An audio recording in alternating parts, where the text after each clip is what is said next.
Class 3 pass হয়ে যারা inter পরে অনার্স পরে তাদের সাথে পরীক্ষা দিব একই কাতারে বসে, কেমন হলো না বিষয়টা। তো যাই হোক, আগামীকাল শনিবার হচ্ছে আমার এক্সাম।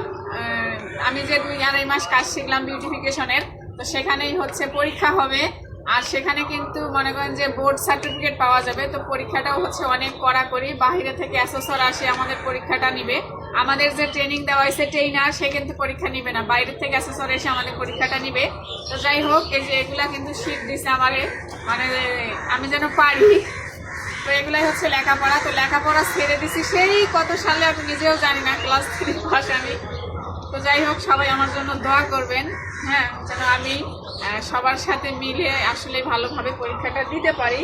তো আজকে আবার হচ্ছে 2টা ফুলও কিনলাম, অনেক দিন পর ফুল কিনলাম 2টা। তো আমার প্রতি কিন্তু অভিযোগ আছে যে আমি কখনো কাউকে ফুল গিফট করি নাই, ফুল কিনি না, ঠিক আছে।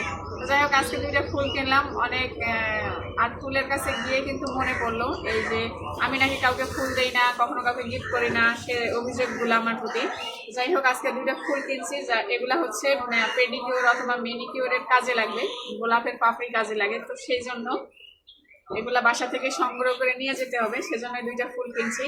হ্যাঁ, সবাই আমার জন্য দোয়া করবেন, আমি যেন যে 2-2.5 মাস কষ্ট করলাম। আমার বাসা থেকে কিন্তু আমি রংপুরে যাই 200-250 টাকা খরচ করে আমি ওখানে যাই প্রতিদিন, হ্যাঁ, এই কাজ শেখার জন্য। আর টাকা তো 200-250 টাকা যায়, প্লাস আমার হচ্ছে 5টা ঘন্টা সময় যায় প্রতিদিন জার্নি। সকালে 2 ঘন্টা 2 ঘন্টা 20 মিনিট এরকম, আবার আসার সময় 2 ঘন্টা 2.5 ঘন্টা এরকম লেগে যায়। প্রতিদিন 5টা ঘন্টা আমি জার্নি করছি। তার ফলটা জানি ভালো হয়, সবাই দোয়া করবেন, ঠিক আছে। তো পরীক্ষা তো কি বলবো, দেই নাই কখনো, একটু ভয় ভয় লাগতেছে। ইনশাআল্লাহ আমার অগাধ বিশ্বাস আছে যে আমি যতটুকু শিখছি, যেটার উপর শিখছি, ইনশাআল্লাহ দিতে পারবো, আল্লাহ ভরসা।